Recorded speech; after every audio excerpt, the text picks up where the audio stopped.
We're going to continue on that momentum with our next panelist, but just a quick note, we do have an amazing sessions with Nicole Yao, who is doing the alchemy of dance in the session section.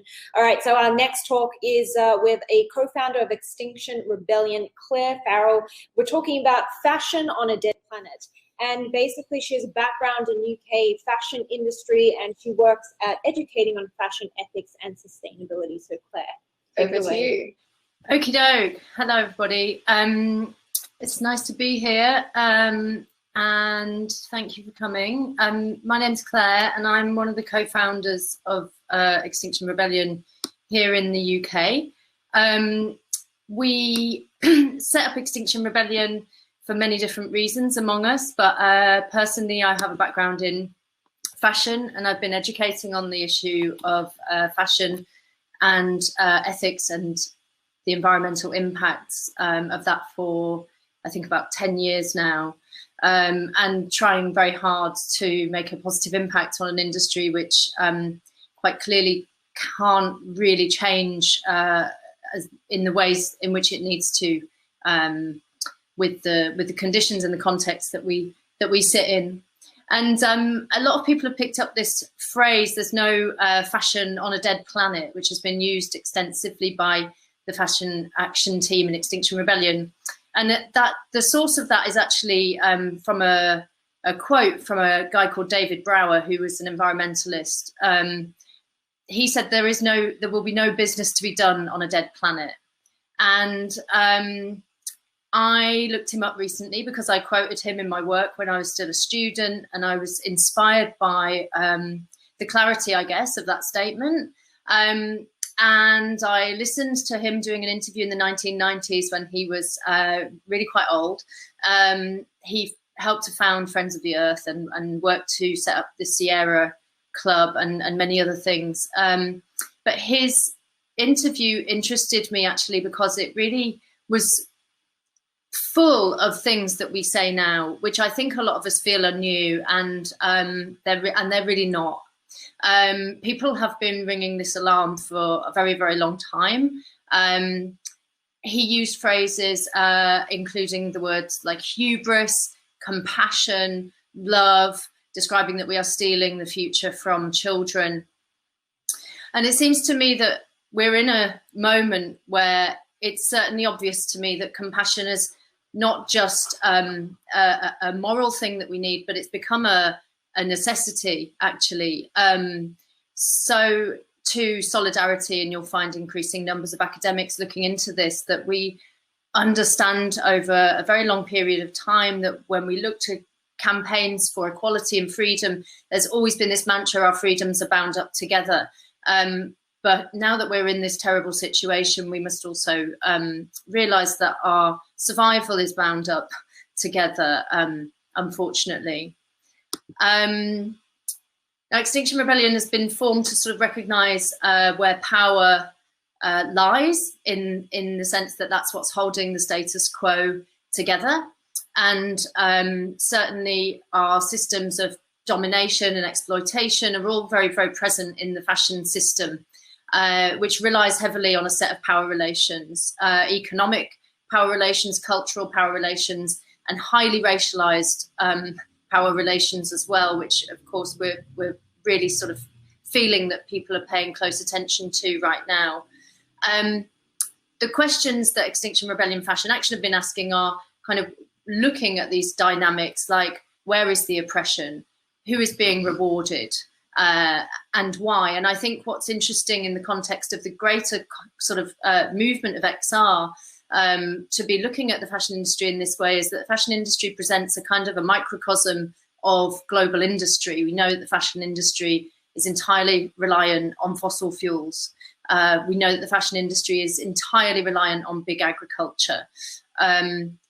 We know that those two things are inextricably connected together, and that the industry has its history, of course, very, very deeply built on the backs of the colonialist and the slave-based kind of empires, and that a lot of exploitation that we see in the living systems and the human communities that the fashion industry touches today show themselves to be living very much in the legacy of those things. So at present, I would say, unfortunately, that it seems to me it's more likely that the fashion industry will see significant changes due to water shortages, due to dead soil, infertility of our land en masse, global desertification. And the reason I think that it's more likely that we're going to see rapid change due to changing resource scarcity and issues around how we are able to produce, rather than you know, let's say a kind of spiritual awakening that the industry could have, I think is largely due to the fact that we are swimming in an economic system which relies so heavily on debt, and where we have legal systems that apply to business. That means that there are CEOs and people in senior positions in business who understand that they just have to bankrupt the human and living world in order to feed their shareholders and pay back bankers and people who are legally owed funds but don't add anything into the working system. And the increased kind of focus on all of this stuff, I think, in recent years has led people in our industry certainly to a place where we've become interested in the conversation around systems and around circularity in particular. Now, I think the fashion industry loves the conversation about circularity, because if you can only keep things out of the bin and out of the ground, then that's good, and you can keep a lot of other things the same in theory. But I don't think that those conversations necessarily go deep enough until you try to push beyond into that space where you're discussing regeneration. And of course, if you go from this sort of dreamscape of thinking about regenerative system design, you do have to like sort of pinch yourself, I think, and wake up and come back to now, because actually the first step to be able to get to that would be to stop the harm, and that would be to interfere with the systems of power that exist. I'm sure you're all very well aware that we're on course for about 3 to 5 degrees of global average warming this century, which guarantees, by a lot of people's estimations, human deaths in the billions, many of whom are not even born yet, and I think will never forgive us for our ignorance and failure in this time when we have all of this information. We know fine well what's happening. The consensus is very real, and recent modelling estimates based on new ways of modelling the impact of clouds in our atmosphere are showing that actually some scientists think that the atmosphere may be even more carbon sensitive than we've estimated, and they are really becoming very alarmed. I think if you're a normal person, you wouldn't use the phrase very alarmed. You'd just say people are shitting themselves.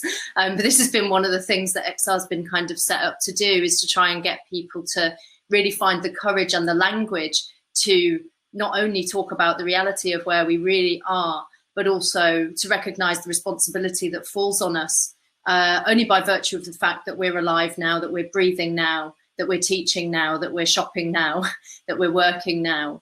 And so there is no question about whether to act, but there is a question about how to act, because we've really left it very, very late to try and turn this thing around, and we can't afford to get it wrong.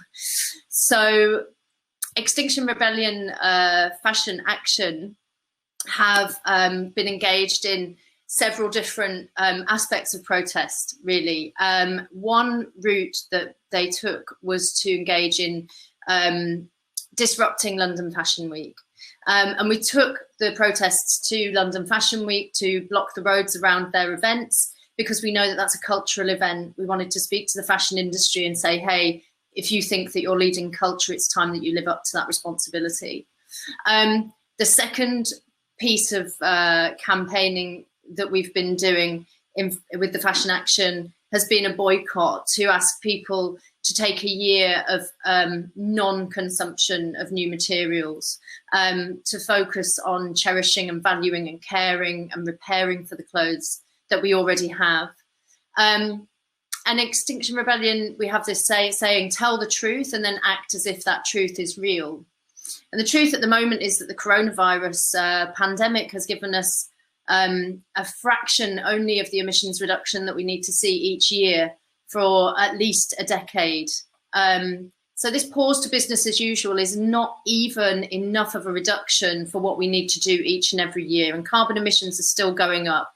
There is still no plan of how to do this. And the coronavirus crisis shows us what happens to the vulnerable, what happens to the people who are the most exploited and oppressed by our systems when we suffer economic change with no planning and no preparation and no proper support for people. And we expect that coronavirus is going to create price drops across the system. That will increase child labour, that will worsen the conditions of most of the oppressed and exploited people in our supply chains. And I've been describing like the globalized growth-based economy as like a fairground ride in the context of climate change that we don't know how to get off. It's just going so fast and no one knows how to stop. And it feels like someone just hit the emergency stop button. And now governments around the world are conspiring to work out how to just start it straight back up again. If you look at the Bank of England bailouts that are happening right now every week, it's hundreds of millions of pounds that are going into industries that essentially are going to secure the breakdown of our civilization if this continues. So I would say that these people who are in power today, who are managing our resources, are actually deciding the future of life on Earth. And when I look at the people who hold the most power in the world, I think I just see a kind of bunch of schoolyard bullies and tyrants and people who really lack the intelligence and probably more importantly, the courage to do what's asked of them in this position. We know that there are good people, many more good people in the world than there are these people. And that if we hold, quote unquote, ordinary folks in deliberative spaces with the truth and the expert knowledge around them, they can make much more kind and fair and good decisions than those in power. We also know that whilst we obey the people in powerful positions, we are complicit in their plan, which is effectively one that will destroy everything.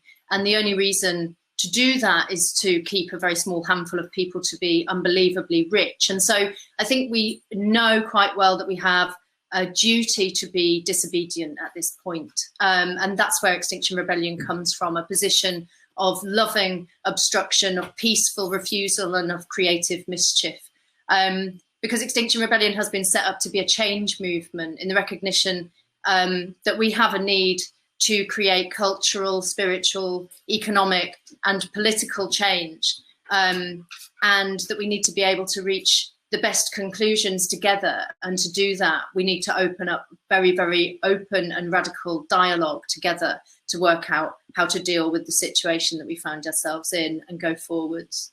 So Extinction Rebellion Fashion Action will be hosting a conversation later this year. XR UK wrote a strategy at the beginning of this year, and we said that our demands that were not yet being met, we were going to start to meet ourselves by organising things that we were demanding. So our demand for cancellation of Fashion Week was actually to ask that there was a very large assembly of people from all across the fashion system to discuss how to actually deal with this moment in a democratic and deliberative, well-held space. And so coronavirus has caused pretty much the cancellation of lots and lots of fashion weeks. But as the industry manages itself, it appears that they would like to make those fashion weeks digital, and they'd like to reinvigorate the space in a fairly conventional sense. So XR Fashion Action as a team will be holding a conference and a People's Assembly later this year, which will be online, probably a little similar to this one. And that should be, I hope, around the October the 17th and 18th. And you can follow their Instagram, xr.boycottfashion, to find out more details. Everything will be announced on there. And yeah, I just implore everybody involved in fashion and in lifestyle and in branding to really dig deep for the courage to do what we know really needs to be done at this time, and support your local rebels, support your local mischief makers, and all the people who are fighting for a better world, because we find ourselves totally on the precipice right now, and we have to act with much more urgency than we're seeing. Thank you. Thank you so much, Claire, for sharing. There were so many amazing lines. We were like madly taking notes while you were speaking. That was really, really powerful. We want to just, give you a big thanks, and hopefully we'll get to meet one day. If you have time, maybe you want to pop into the event chat and just, you can have a chat with some people there. But yeah, we're really grateful for you joining us today. Thank you.